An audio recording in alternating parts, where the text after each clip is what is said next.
Bismillahirrahmanirrahim. Assalamualaikum warahmatullahi wabarakatuh. Rabbi shrah li sadri wa yassir li amri wahlul 'uqdatam min lisani yafqahu qawli. Rabbi zidni ilman warzuqni fahman. Amin amin ya rabbal alamin. Bagaimana kabarnya anak-anakku semuanya? Alhamdulillah sehat. Masih semangat? Masih.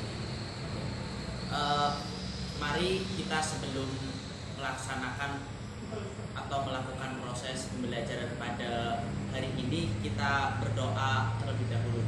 Bismillahirrahmanirrahim.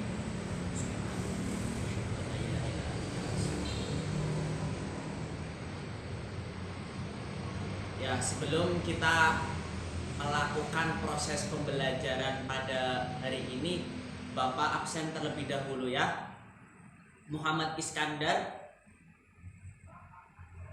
Muhammad Ridwan, Asifatul Marwah,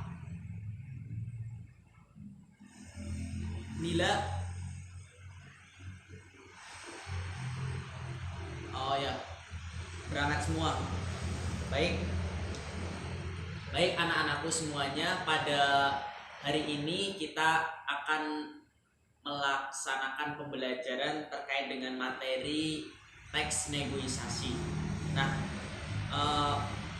teman-teman atau anak-anakku semuanya, apakah sudah ada yang tahu apa itu teks negosiasi?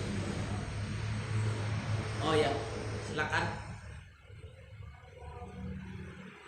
Ya, betul sekali. Teks negosiasi adalah teks tentang tawar-menawar. Yang lain? Oke. Baik, di sini kita dalam proses pembelajaran itu tidak membahas terkait dengan melebar ataupun yang lainnya, tetapi kita coba untuk mengkaji terkait dengan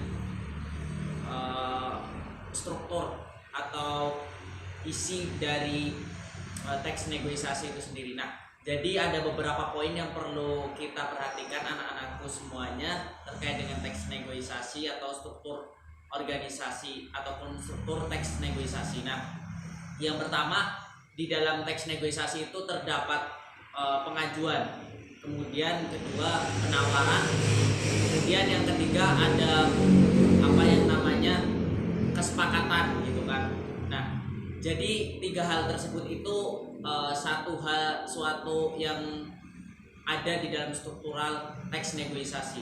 Nah, kemudian apa sih itu pengajuan? Jadi dalam proses teks negosiasi itu kita di dalamnya terdapat pengajuan di dalam teks negosiasi. Misalnya Muhammad Ridwan dengan Muhammad Iskandar kayak gitu melaksanakan atau melakukan transaksi jual beli. Nah, di situ harus ada pengajuan yang baik sehingga akan terjadi proses transaksi jual beli. Kemudian di situ nanti akan timbul penawaran, di mana penawaran itu terkait dengan harga, yang mana awalnya harga tersebut itu misalnya 5 juta. Nah, kemudian ditawar menjadi 3 juta. Kemudian selanjutnya akan timbul kesepakatan bersama harga yang pas yang akan disepakati oleh semuanya. Dan juga harapannya ketika teman-teman atau adik-adik semuanya melaksanakan transaksi jual beli terkait dengan teks negosiasi ini harus diperhatikan.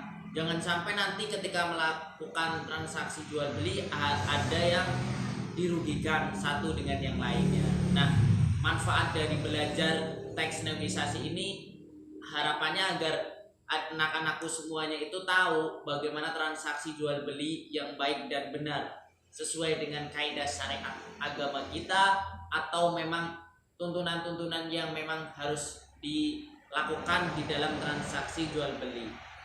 Negosiasi ini biasanya ketika kita berhadapan dengan orang yang tidak biasa itu akan sulit. Namun ketika ada suatu visi misi yang sama, maka akan mudah seperti itu. Nah, itu ya adik-adik semuanya, anak-anakku yang bisa Bapak sampaikan. Sampai di sini ada pertanyaan?